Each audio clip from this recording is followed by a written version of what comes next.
Yeah, we are live and we will start our main discussion in about 3 minutes. But I was meaning to ask you, you mentioned that you were working on a few videos this morning. What were those about? I am turning 30 in a day. So I wanted to do this funny satire sketch for my 30th birthday Mhm. where I play on this trope, this cliche where on every birthday, and I've done this myself, where people are like, turning 25 today. Here are 25 lessons from my life. Ah, So I do a satire sketch where I use that trope to then create a mhm, funny video. So I won't mhm, say more. Watch the video. It's gonna come on July 30th. So mhm. Yeah. Okay. Okay. I'm intrigued, and I would absolutely like to see what are some of the lessons you have learned over the 30 years of there's your some life. weird ones in there. There's a lot of lessons around sing more, dance more, That's say great. jokes more. Yeah, Those are some of the best lessons, I think. right? Seriously. Yeah. Yeah. I mean, we definitely need more reasons to smile and laugh more. So Exactly. yeah. And what about your book? I know you are very excited. Um, tell me a little bit more about where in the step in the process of it all coming together are you on? Thousand Days of Love is the third book and first novel. I am done with the book, with the fifth version of the book. I might do one more revision. But Mm, for now, it's ready and I'm launching pre orders in a few weeks, August hmm. 16th. So, I mean, the actual book will come next year. I think Yeah. some people are thinking I'm launching the book now, and I'm like, no, no, no, no, no. This is a very important book. I'm going to do a Yeah. 9-month launch for this. So, it's Yeah. going to come next year. But Ah, that's exciting. That's exciting. yeah, I Is just this a feel like process you have always held? this is the process. I'm sorry. Like keeping it a long process No. and taking your time. For Admitted, the process was a virtual Zoom webinar with a few hundred people, maybe, or less than that. For Unshackled, it was an in person launch event in SF with 300 people. So this time, I'm going really all out and I'm going to do like a 9-month launch so that because this book, it took me 5 years to write this. So I want to Yeah. give it 9 months to really birth this baby of mine. Oh, that makes sense.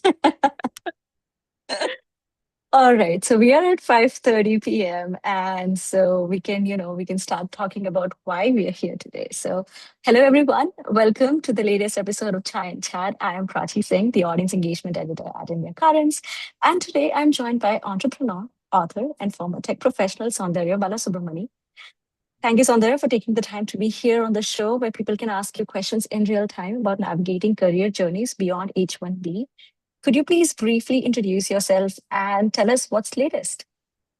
Yes, thanks for having me. I have been a fan of India Currents since I came across it 4 years, 3 years ago, because India Currents was at my Unshackled book Yeah. launch party that Yeah. I hosted Hmm. 7 years ago.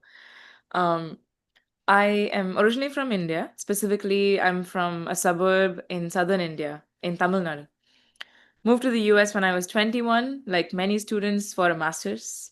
I went to Columbia University, graduated with a master's in management sciences, and joined Salesforce as a product manager. Dream job on paper, but within a month, I knew that I'm going to quit my job. It was a very quick realization for me. Of course, I didn't just quit my job immediately, and we'll talk more about that in the podcast. Um, but then I eventually quit in 2021 after 2.5 years to become an author and entrepreneur. I've published two nonfiction books. I just finished my first fiction project, Thousand Days of Love, which is set to come out soon. And I also love hosting events. I've hosted some pretty large events in the past, bringing immigrants together. And I'm hoping to next make a documentary. So, anyways, I like to follow my curiosity. That's why Hmm. on my Instagram, my name is The Curious Maverick, which is Hmm. something I said when I was 16 years old. I love that. Thank you so much for, briefly introducing yourself. Before we begin the conversation, I would like to go over some housekeeping for our audience. Uh, Everybody watching us, please introduce yourself in the comments. We'd love to see where you're joining from. We want you to participate in this conversation and shape our discussion. So please put your questions, comments in the chat, and we'll try to get to as many as we can. There could be slight delays in us getting to your questions, so please be patient.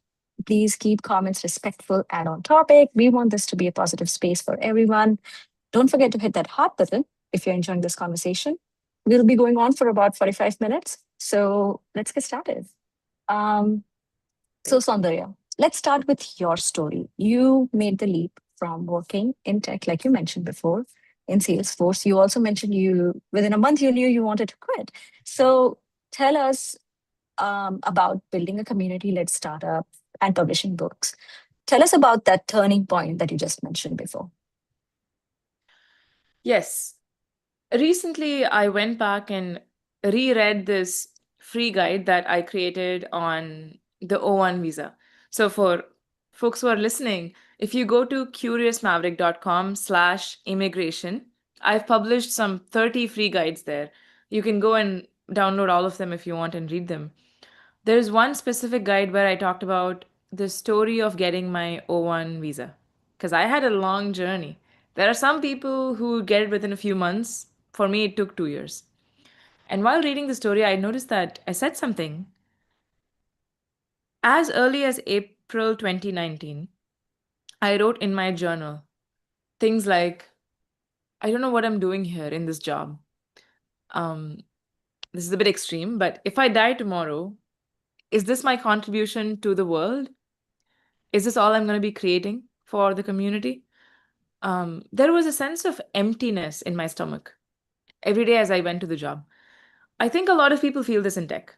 I know a lot of people feel this in tech because I have hundreds of people in my network who work as PMs and engineers and data scientists in big companies who have told me this.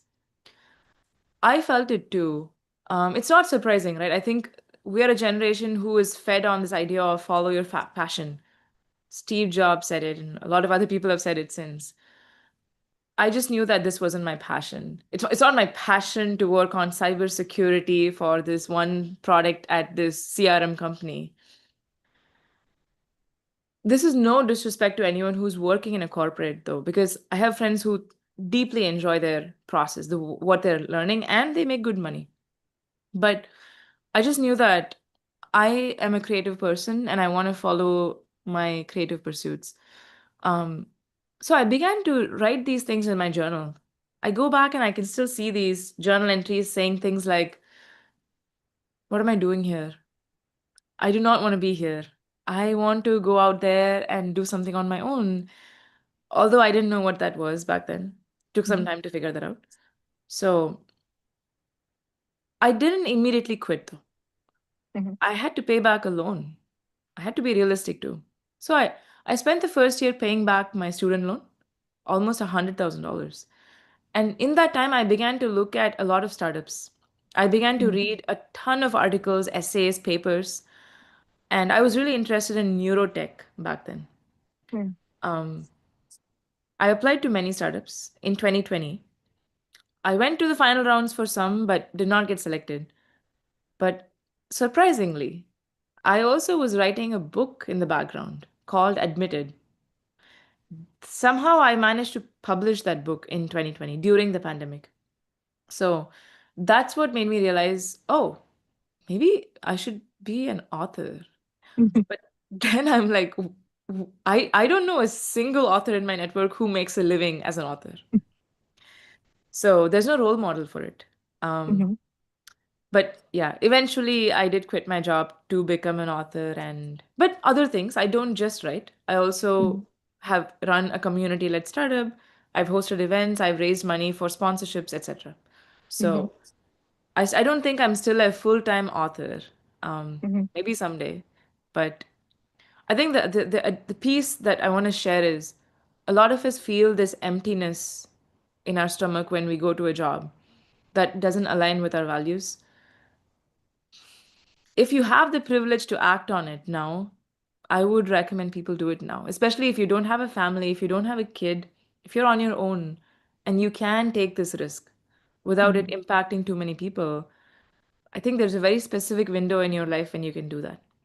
Mhm. likely in your 20s. So I was 24, 25 when I quit my job, and I'm glad I did that. Mhm.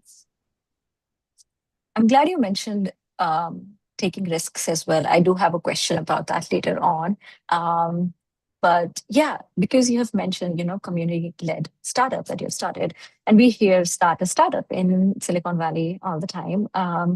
But what does entrepreneurship actually look like? Because we've also got this question from the audience that how to begin a startup while on a 9 to 5 job. Well, there's two ways to answer that. One is the visa, how? How do I do it on a visa specifically? Hmm. And then there is more the how do I do it when I'm working 40 hours a week? Let's answer the Hmm. visa question, which is probably more useful. Um, Once again, I would highly recommend go to my website and read that guide I published. It's called My Journey to Getting the O1 Visa. It's incredibly detailed, and laid out exactly all the steps I've taken. Um, the some ways I can tell you people have done it.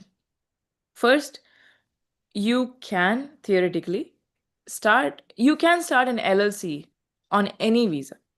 In fact, I'm opening something on my site where this is a page from my book Unshackled that I co-authored with a lawyer, where we talk about this table of what can you do on a B1 and what can you not do on a B1 business visa. Here are the things you can do on a B1. You can engage in negotiations to close contracts. You can attend conferences, seminars, conventions. You can facilitate and participate in meetings with clients, partners, business associates. You can undertake independent research. You can make investments and purchase business related materials or goods. It's a lot of lawyer speak, but I'm trying to say these are the kinds of things you can do without work authorization. This is not legal advice. I'm just sharing this from our book. The kinds of things you cannot do without work authorization is you cannot take money from your company like a salary. Hmm. You cannot run the day-to-day operations of the company. You cannot hire people, fire people, manage them, etc. Those are things that you actually need to set up a company for. I'm saying this because it's helpful to think about even though you have a 9 to 5, you theoretically can go and set up an LLC or a C corp. You can own equity in that. You can do research. You can raise money for it. So you can do all of this on the part time on the side. And when you feel like, okay, my startup has raised money, now I can actually switch. You can then file either an O1 visa if you're qualified, or you can also file an H-1B transfer to the company. I think in January of 2025, they came out with a rule or an update saying that it is possible to be self employed on an H-1B if you meet certain criteria. So I would go read about that specifically. I know a friend, Vaibhav Mystery. I even covered his story. Hmm. He was working at Amazon full time when he set up this company on the side called Viva Chefs. And he essentially filed a concurrent H-1B, like a second H-1B, while holding the Amazon H-1B through his startup, paid Hmm. himself minimal salary because he was working part time. And when his company was successful enough, he quit his Amazon job and made this into a full time H-1B. Hmm. So it's not straightforward, but it's possible. Yeah. And I would also like for you to talk a little bit about, still managing the time as well. The other aspect of this question of how to go about starting your own thing while holding a full-time job. I mean, when I was working at Salesforce and I was still writing my first book, I just spent all my evenings and weekends on it. I had no Hmm. life. I wouldn't recommend that to anyone. But I also looked at a ton of programs. For Hmm. example, of course I looked at Y Combinator, Techstars, 500 startups. I looked at Entrepreneur First. It's called EF, Entrepreneur Hmm. First, based out of the UK.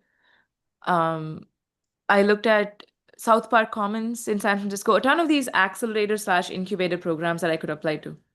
Hmm. And I think that's another way to go. There's so many programs that's come up in the last 6 years Hmm. that if you're looking for structure and if you're looking for guidance through this process, then maybe don't do it by yourself. Apply for one of these programs that will give you the guidance that you're Hmm. seeking. Right. Of course. Of course. So let's talk about some misconceptions about entrepreneurship while on H-1B. You did mention some of the things that you can do, you can't do, but what should people understand before assuming it's impossible? Um, it's not impossible. Maybe that's the first thing. It's not impossible. It is very possible, and people have done it. I have myself shared case studies of people who've done it.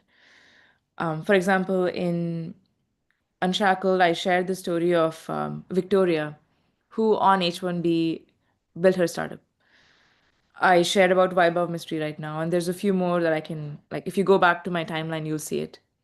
Um, Misconceptions number one, you can have more than one H-1B at the same time. So you don't have to quit your 9 to 5 job if you don't want to. You can always file a concurrent H-1B through your startup.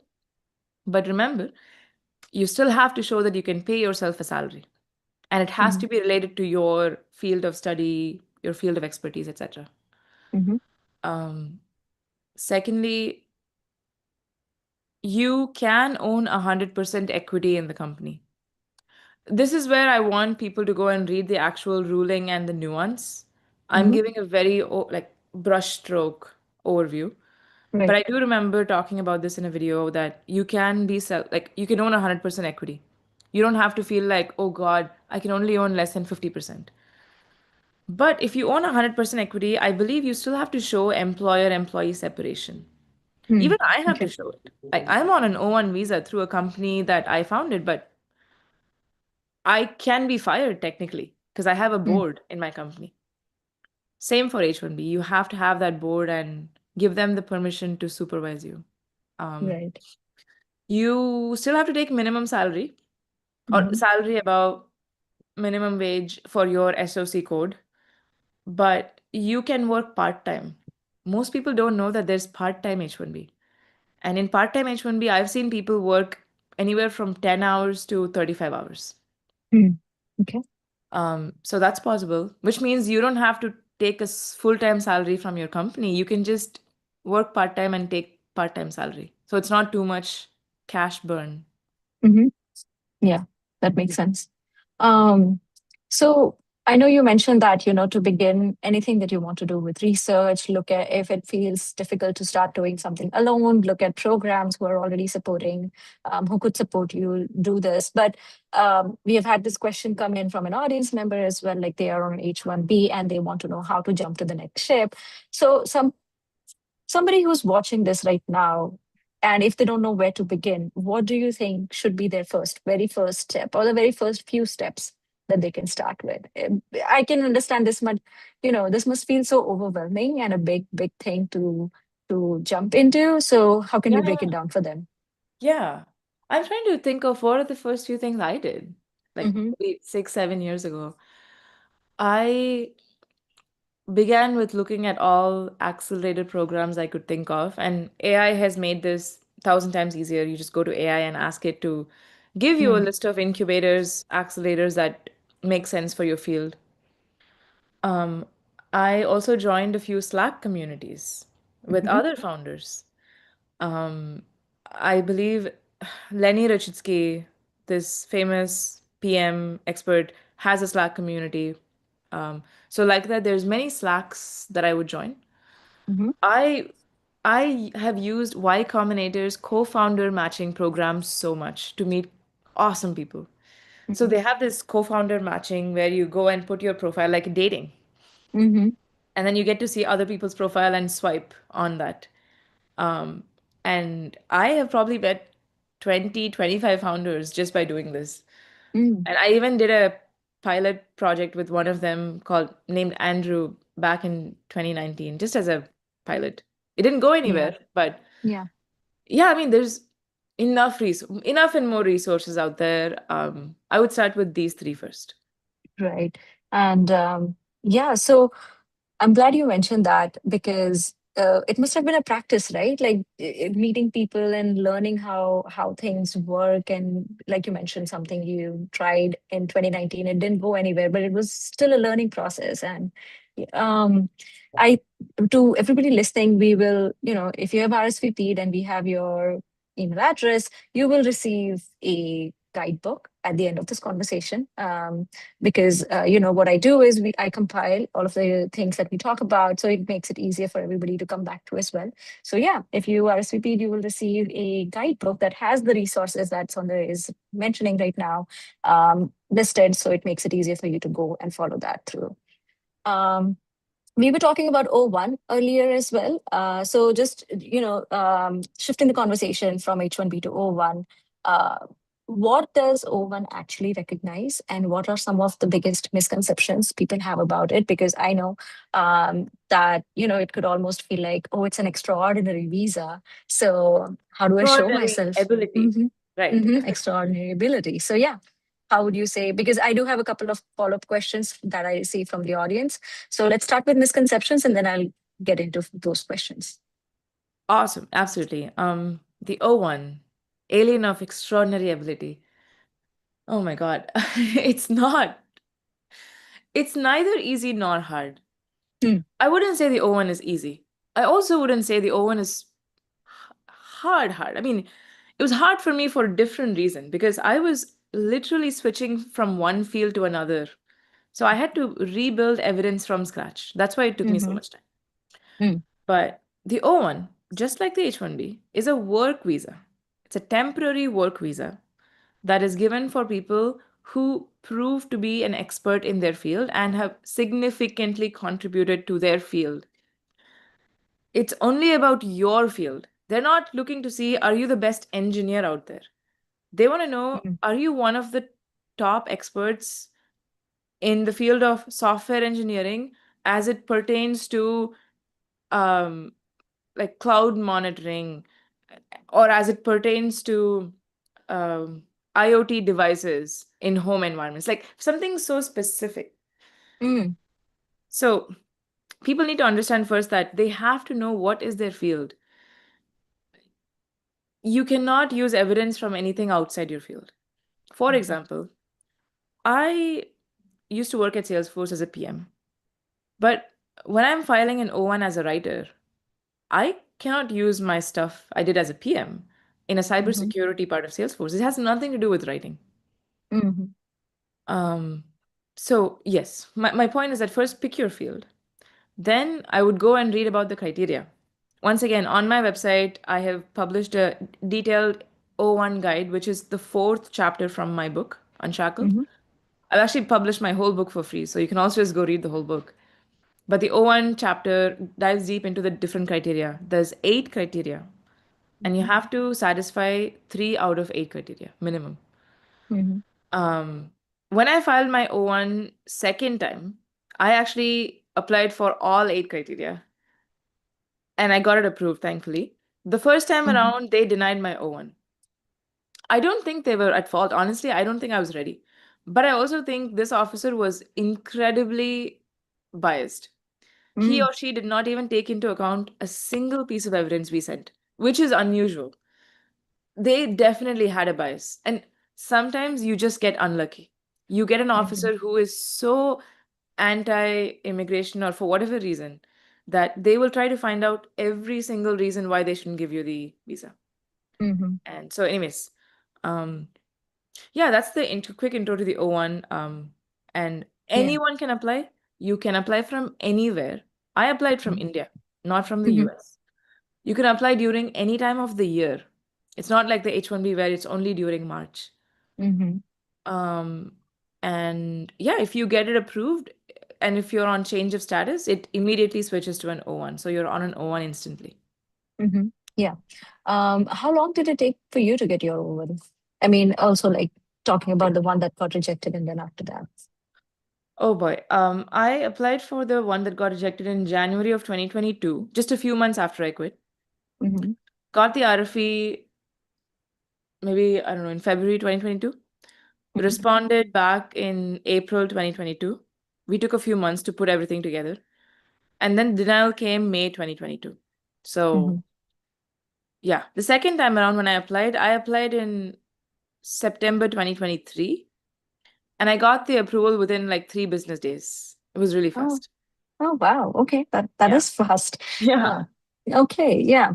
So a couple of questions that I received from the audience, and I think you have sort of addressed a few of them. Like, what were you on before and when you started your startup? So you started your startup after getting your O1, or did you? Yes.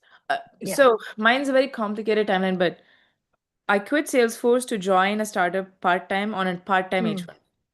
Mm-hmm.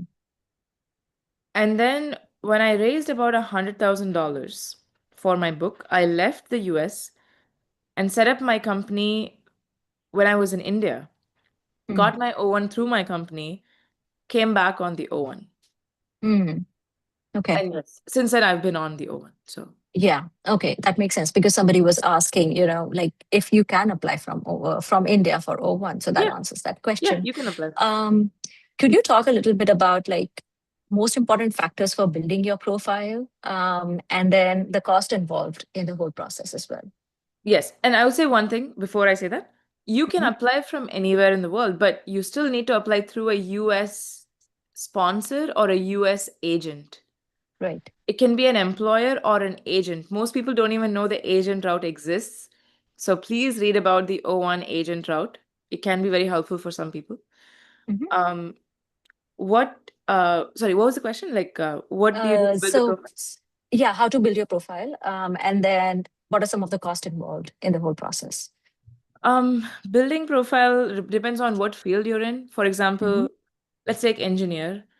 If I'm an engineer, software engineer, I'm working at a good company, I likely meet one criteria already. If I'm getting paid well, one criteria is all about high remuneration. Hmm. So, for example, if I was working at Salesforce, I'm definitely going to satisfy that because Salesforce pays well. And it's about, am I earning in the top 10th percentile in my location and my role? So, you're Hmm. not compared against, if you're in Atlanta, you're not going to be compared with somebody in San Francisco, which would be very Okay. unfair. So, Hmm. it's about in Atlanta, in your specific place, are you in the top 10%? Hmm. So, I might satisfy that already. Second is critical role. This is also something people may satisfy without knowing. For example, if someone's been working in the US for 7, 8 years and they've done good work for their company, critical role is about showing with some letter proof that you have been a critical part of a distinguished company. Hmm. So you might satisfy that without knowing. That's two. Hmm. The other criteria that I would go for as engineer are judging, quite straightforward. I should judge the work of my peers. That means I might go and apply for to be a judge for hackathons, pitch competitions, Hmm. scholarships, awards. Um, there's a website called devpost.com that keeps showing all the upcoming hackathons.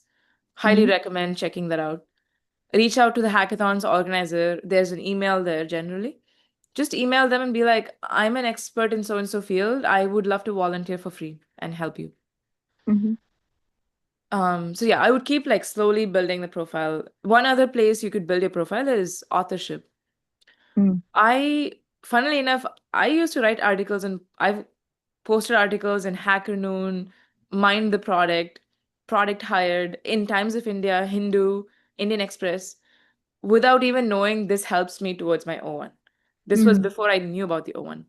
Um, so yeah, look for blogs and magazines in your field, the good ones, and apply to pitch ideas to publish there. For example, India Currents is a blog. Hmm. You, let's say, have 50,000 monthly readers. Somebody could reach out to you and say, can I pitch my story to India Currents? And if you like it, you'll say, yeah, let's do it. Hmm. Um, and that could count as evidence. I I don't know about India Currents specifically because they do say usually it's good to publish in places that have a certain monthly readership, Right. like half a Hmm. million readers a month or more. Hmm. Yeah. Yeah. I mean, that would need some, obviously any of the criterias and any of these evidence that is needed needs the kind of research behind like where exactly they Yeah, would yeah. need to talk to, what exactly it, but thank you for laying that out. It makes it easier to understand the whole step and the process of how to Yes. build your whole profile. Could you also talk about the cost involved? Cost. Yeah. Cost. Not cheap. Let's start from that. Sadly, not Mm, cheap. Although I know some people who did their whole petition on their own. They didn't use a mm, lawyer. They just did it using AI and it worked for them. So I don't think it's impossible. You can do your own petition. It's gonna mhm, take significant amount of like time to understand how the forms work, reading a few petitions and so on, but you can do it. mhm, Lawyer cost is the biggest one. It can range anywhere from as low as $5,000 to as high as $15,000 with an mhm. average of 8,000, I would say. Okay. Yeah. Filing fee is about $700, or it could be more if you're a, so they have a small employer and big employer fee. But let's Okay. say small employer is 700 something. Premium processing. If you want to get a result within 15 business days, 2,900 something. If you don't want premium processing, you don't have to pay that, but it's going to take several months. Mhm, I've always done premium processing. So yeah, in total, expect to pay $12,000 on average for sure. mhm. If you're Yeah. going through a lawyer. If you're not, you can save like $8,000. Yeah. But yeah, not cheap, like you mentioned. It's not for the survival is not for the poorest for extraordinary visas, I think. You Mhm. need to be able to pay money. Yeah. Yeah. Okay. So switching the conversation a little bit towards entrepreneurship, building community, and all of that. So it, you know, building a public profile, a personal branding, creating opportunities through your work. You've done all of this. So can you talk about like how important it is to build a personal brand and then not just to become an influencer of sorts, but for building Yeah. credibility and, bringing, because you have, like you mentioned your book Unshackled, where you're coming in with all of the requirements and exact legal scenarios and the steps to do something. So how do you also build your own credibility, and how do you build your own personal brand? Um, my godfather, Rajesh, who inspired my third book, Thousand Days of Love, he and I did a course last year. We sat together to shoot a course and we talked about this topic of personal branding. Rajesh made a statement that everybody has a brand. Even if you don't have a LinkedIn profile, you have a Hmm. personal brand. Hmm. Personal branding is what people say about you when you're not in a room. That's how I would think about it. All of us have a personal brand. All of us have people who talk about us when we're not in the room. Hmm. So, yeah, I don't think you definitely don't have to be a social media creator, influencer, anything to get the O1 or any talent visas. Hmm. In fact, I I don't have any social media on my phone. I barely use social media. I create content only because it helps me in creating awareness for my books. Hmm. It's just for me a way to get the word out there on my creation. Um, so I so your question of is personal branding important? Hmm. Yes, but not in the way people think. I think we're not saying you should have a LinkedIn profile where you create content. Rather, you should do useful things so people say the right things about you when you're not around them. You know, Hmm. like be a Hmm. nice person, treat people well. Um, Yeah. but with respect to LinkedIn, it has opened a lot of doors for me. I won't lie. Hmm. Posting on LinkedIn, Instagram, YouTube, all these places. Hmm. I've met hundreds of people, thousands maybe. I've made dozens of friends. I've raised money Hmm. through sponsors for my book events and other events. I have social media brand partners, like people I promote and they pay money for that. Hmm. Um, so yeah, social media is for me, it's like a coin toss almost. Hmm. It comes with both the good and the bad. Hmm. if something goes viral, you're absolutely going to get criticism. You Mm-hmm. will get hate from a certain minority population. Yeah. And you have to learn to separate that from your real life because it is not real life. It's like, Yeah. I call it 2D life, two dimensional. It's not Mm-hmm. 3D life, like actually being around your loved ones. Mm-hmm. But it's kind of the reward is just above the cost. Mm-hmm. So I keep doing it, but someday I may just go away from all the social media. So, Yeah. Yeah. You just mentioned also within, this answer, something about solving a real problem or if you're being useful. And that's exactly what my next question was also going to be. Because entrepreneurship can sound exciting, but, we were also talking about risk. So it can be risky. How do you know whether, you're actually solving a problem or just chasing an exciting idea? it's a great question. I do have an answer, but that answer doesn't apply to my current project. So, but anyways, I'll say it. I experimented a lot before Unshackle happened in my life. I think people see my life from the outside maybe as admitted or Salesforce, Mm-hmm. Columbia, Salesforce, admitted, Unshackled, and now Thousand Days of Love. But there is a graveyard of things I tried that never took off. No one would ever know that. I always say that for every book I publish, there is two unpublished books on the background that no one knows. So I think your question was how do you know if you're just chasing versus you know it's working?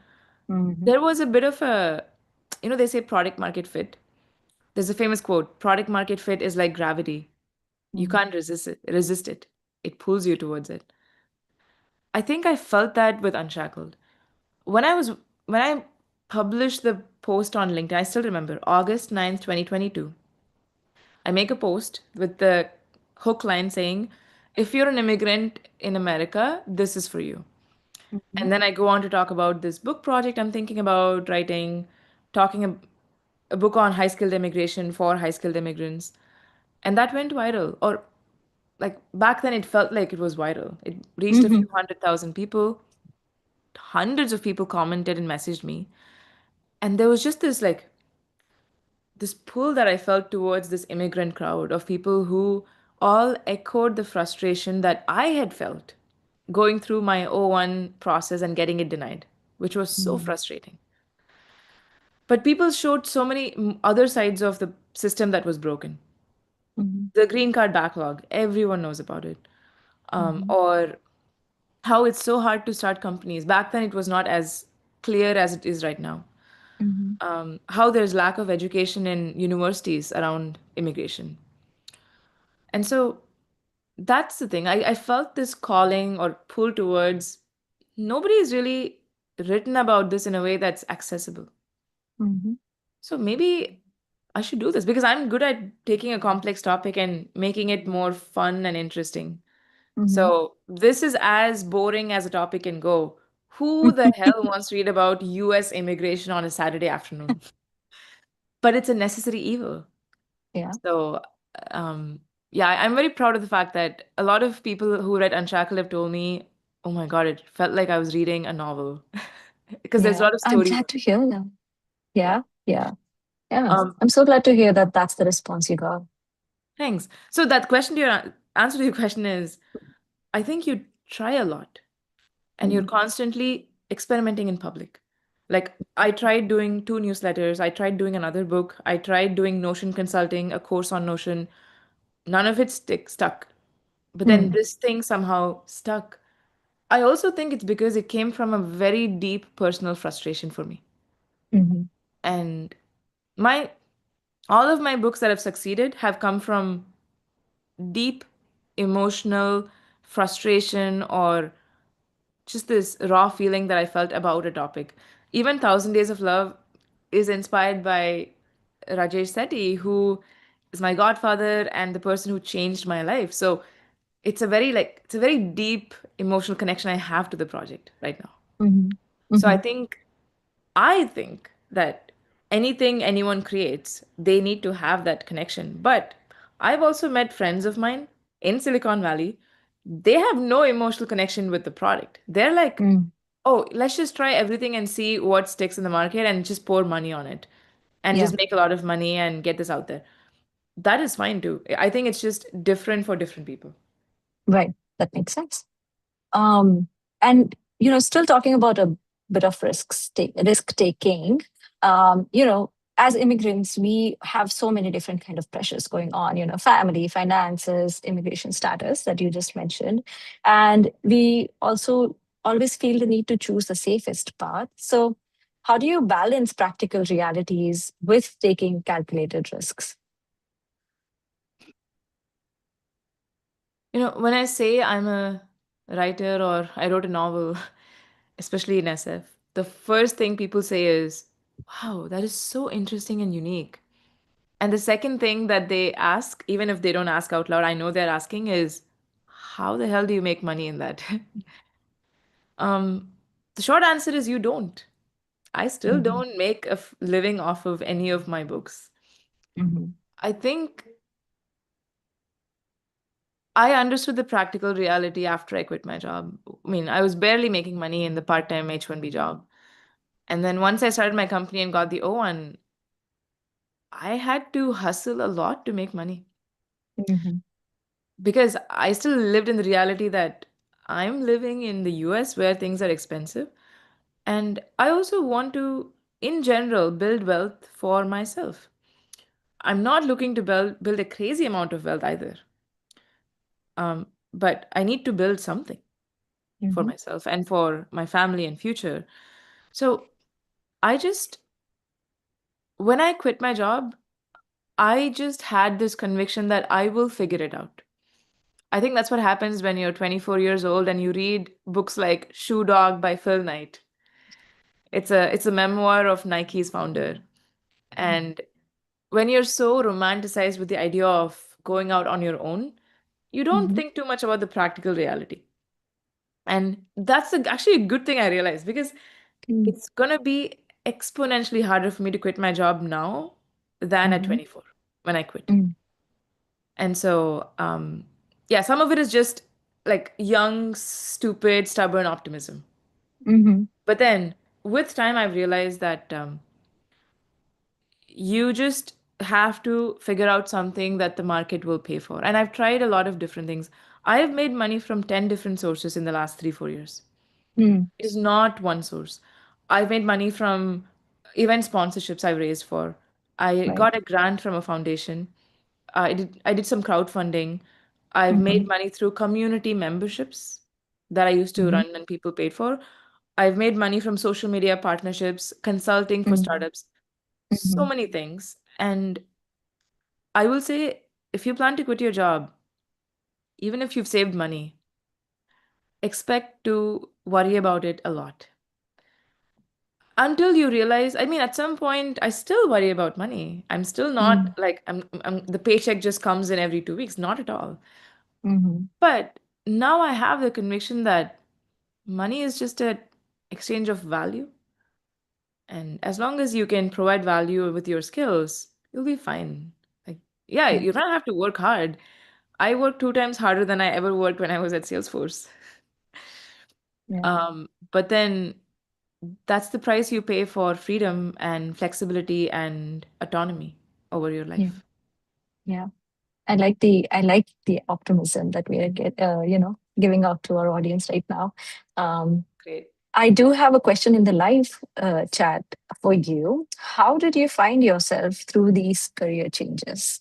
And and the other one is a bit about going back to your oven process and why did you choose to go to India and apply from there? So two different questions like how did you find yourself through these career changes? And then why did you apply from India? I mean, that first question is such a beautiful question. I don't know how to answer it. How did I find myself? Can I interpret that as I did all these transitions, did I have an identity crisis and how did I come back to a sense of Yeah, self? yeah, yeah, You know, yeah. um, 1,000% after quitting my job. I think I remember every time I'd go to an event and people ask me, what do you do?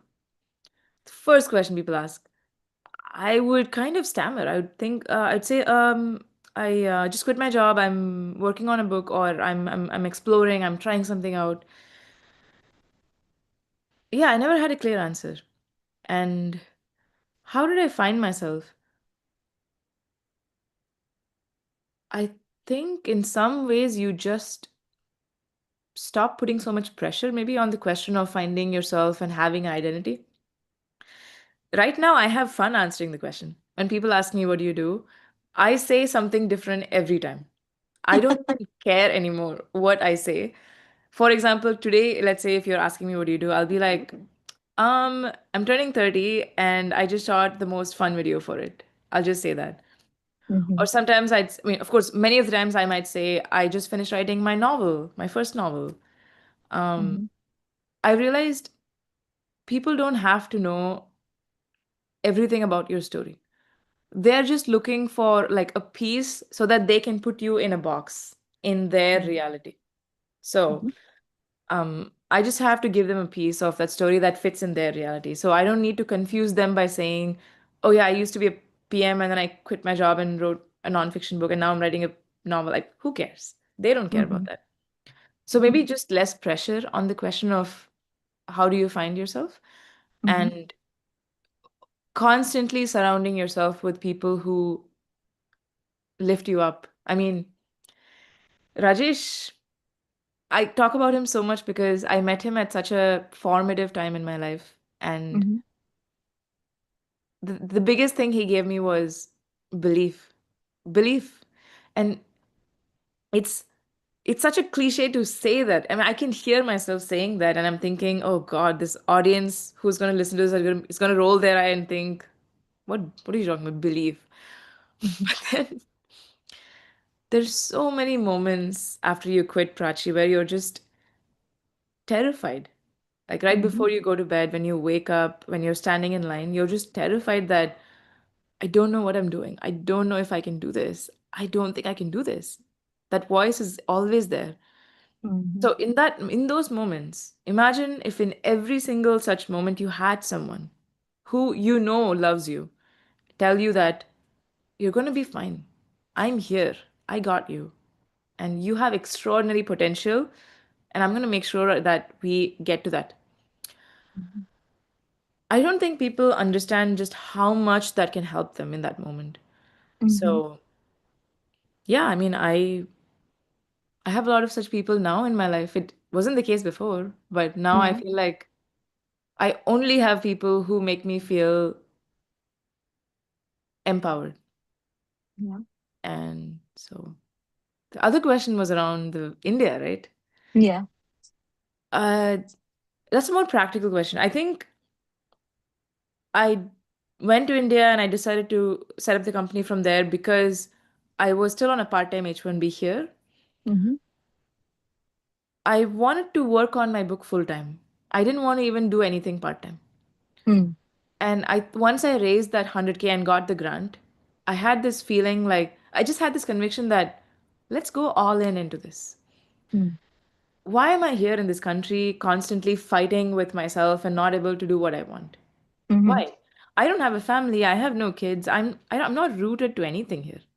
Mm-hmm. So I just decided to go to India, and originally I went to India because my brother had a baby, my niece.